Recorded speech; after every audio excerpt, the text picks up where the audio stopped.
सच्चिदानंद सदगुरु साईनाथ महाराज की जय। ओम साई राम। मित्रों, आज का ब्लॉग आप सभी साईं परिवार के लिए विशेष लाभकारी और कल्याणकारी है, क्योंकि आज के ब्लॉग में हम अपने साईं परिवार के लिए एक विशेष उपाय लेकर के आए हैं, जिसके माध्यम से आपके घर परिवार की मनोकामनाएं पूरी होंगी। और अक्षय तृतीया का जो यह दिन है, इस दिन किसी भी पंचांग और पत्रा को देखने की जरूरत नहीं होती है, क्योंकि ये सर्वार्थ सिद्धि योग होता है। इस दिन समस्त सिद्धियों को प्राप्त करने का बहुत ही शुभ मुहूर्त होता है, क्योंकि इसी दिन भगवान विष्णु नर नारायण के रूप में अवतार लिए थे। और इसी दिन भगवान परशुराम की जयंती मनाई जाती है, क्योंकि इसी दिन उनका अवतरण दिवस माना जाता है। और भगवान विष्णु और लक्ष्मी का दिन यह माना जाता है।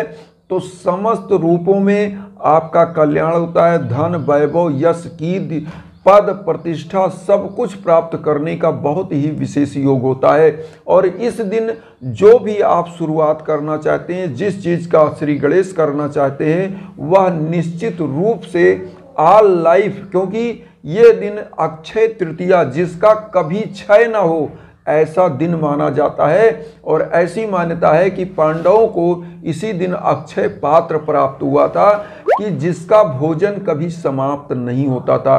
आपको बिलीव नहीं होगा कि साईं बाबा का जो अक्षय पात्र था वो क्या था, कि वो भोजन बनाते थे, उनके हांडी से कभी भोजन कम नहीं होता था। ऐसी मान्यता थी कि जितने लोग बैठ जाते थे, जितना खाना चाहते थे, उसमें से खाना मिलता जाता था।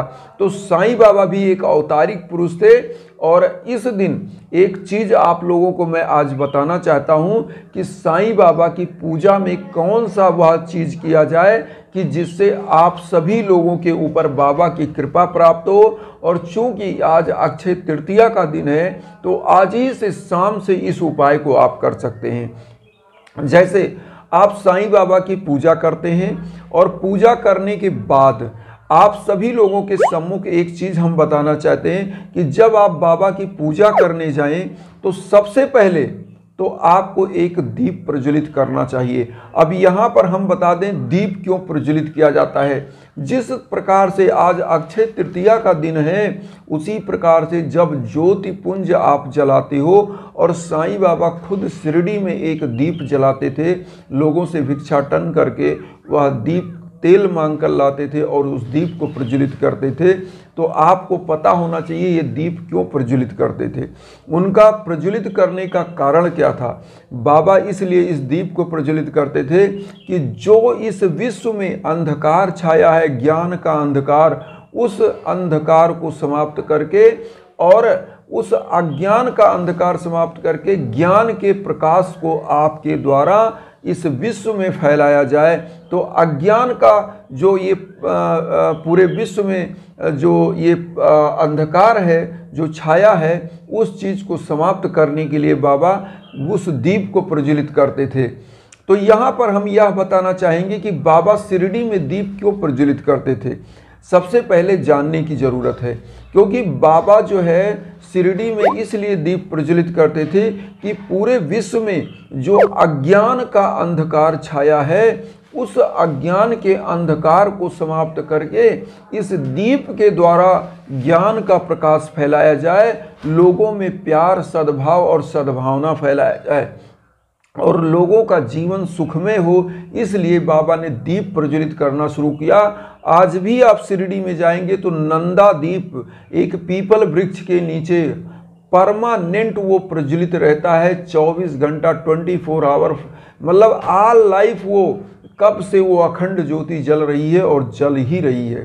तो इसी प्रकार से बाबा की जो धुनी है, आपको मैं बताऊं वह धुनी क्यों प्रज्वलित है। इसीलिए कि ये विश्व में जहाँ जहाँ इसका धुआं जाएगा, जहाँ जहाँ इसका ऊर्जा जाएगा, पूरे विश्व के लोग सुखी होंगे।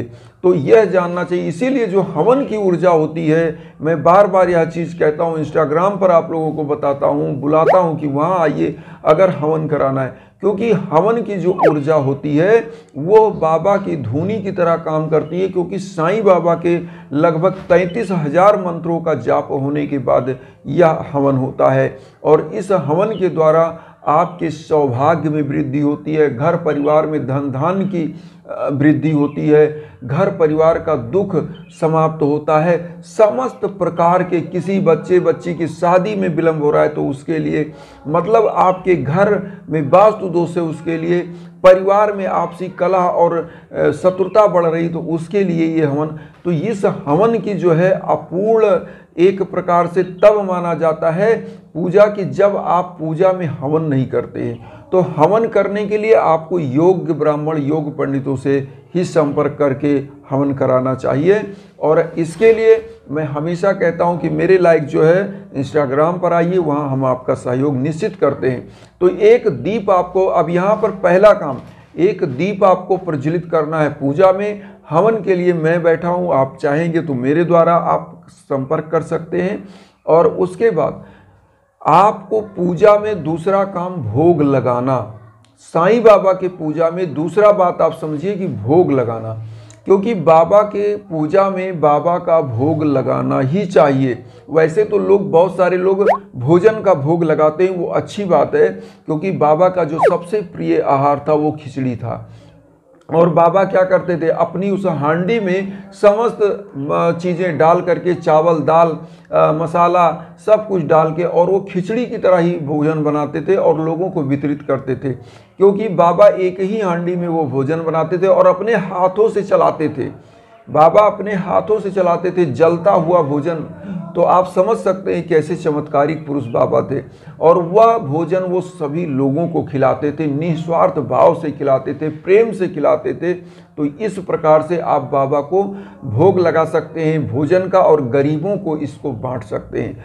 अगर आप इस चीज़ का नहीं भोग लगा सकते तो आपको डेली भोग किसका लगाना चाहिए, मिश्री लेना चाहिए, जो चीनी की तरह होता है, शक्कर की तरह बड़ा बड़ा दाना, तो वह मिश्री ले लेना चाहिए। और किशमिश ले लीजिए और थोड़ा भोग लगाइए, जो परिवार जितने हैं, और सब में डेली बांटना शुरू करिए।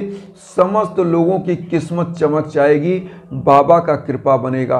क्योंकि भोग डेली ही लगाना चाहिए। जिस प्रकार से आप भोजन करते हो, वैसे हमारे जो आराध्य गुरु हैं साईं बाबा, जो एक सदगुरु हैं, तो हमको गुरु का भी भोग लगाना चाहिए। और एक चीज़ हम आपको बता दें कि कहीं भी आप जाइए तो आप देखेंगे कि पहला काम होता है अपने उस परम पिता परमेश्वर को प्रणाम करना, दूसरा काम होता है अपने गुरु को प्रणाम करना। कहीं भी आप देखेंगे जब संकल्प होता है पूजा में तो क्या होता है, कहते हैं कि आप अपना नाम लीजिए, और उसके बाद कहते हैं आप अपने गोत्र का नाम लीजिए। पंडित जी जब आपको संकल्प कराते हो, गोत्र क्या, गोत्र मतलब होता है जिस ऋषि की आप संतान हो। मतलब गुरु शिष्य की परंपरा हमारे भारतवर्ष में आदि अनादि काल से बनी हुई है। तो साईं बाबा कौन है, हमारे सदगुरु हैं, जो हमको गलत रास्ते से हटाकर सही रास्ते पर ले जाने के लिए एक ऐसी ऊर्जा का पुंज प्रदान करते हैं। हवन के द्वारा जब आप हवन कराते हो, पूजा करते हो, तो एक ऐसी तेज और ओज आपको मिलती है। तो इसलिए आपको भोग भी लगाना चाहिए। और उसके बाद तीसरा काम साईं बाबा कैसे प्रसन्न होते थे। तीसरा काम यह था कि साईं बाबा गरीबों के लिए हमेशा चिंतित रहते थे और गरीबों को दान दक्षिणा खुद करते थे, ऊदी प्रदान करते थे, उस ऊदी से कल्याण करते थे। जिनका रोग होता था या जिनको कोई भीषण बाधाएं होती थी, बाबा तो त्रिकालदर्शी थे, वो सब जानते थे और उस रूप में उनको ऊदी प्रदान करते थे। इसीलिए साईं बाबा कहते हैं, जैसा भाव रहा जिस जन का, वैसा रूप हुआ मेरे मन का। तो बाबा का जो 11 वचन अगर आप पढ़ेंगे तो यह चीज़ आपको मिलेगी। और इसी प्रकार से साईं बाबा कहते हैं, मुझे सदा जीवित ही जानो, अनुभव करो सत्य पहचानो। तो साईं बाबा अनुभूति का विषय है। और अनुभव क्या होता है कि हमेशा आपको प्राप्त होता है। बाबा क्या है, चमत्कारिक रूप से आपके आसपास, आपके सराउंडिंग में उनकी ऊर्जा होती है। इसीलिए बाबा कहते हैं कि जो भक्त मेरा ध्यान करता है, मैं हमेशा उसके आसपास आवरण की तरह रहता हूँ, उसके एक तरह से बॉडीगार्ड के रूप में रहता हूँ कि उसका कोई बाल बाका नहीं कर सकता। इसलिए बाबा के जो ये तीसरा उपाय मैं बताया कि गरीबों को भोजन दान दक्षिणा हमेशा करते रहना चाहिए।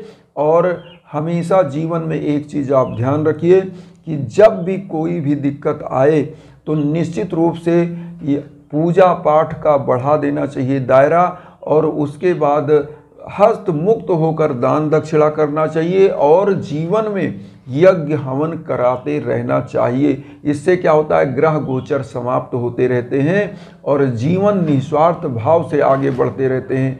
इसलिए हमेशा धर्म की तरफ आप बढ़िए और आपके लिए हमेशा मार्ग प्रशस्त होते रहेंगे, सफलता के मार्ग, और दुख दर्द हमेशा समाप्त होता रहेगा साईं बाबा की कृपा से। इसलिए यह जरूर हम आपसे कहेंगे कि आप लोग वसुधैव कुटुंबकम की भावना में आप मेरे परिवार बनिए, चैनल को सब्सक्राइब करके, और मुझे भी अपना परिवार बनाइए, आशीर्वाद दीजिए और उन साईं भक्तों तक वीडियो को जरूर शेयर करिए जो किन्हीं कारणों से कष्ट में, दुख में। इन्हीं भावना के साथ ओम साईं राम।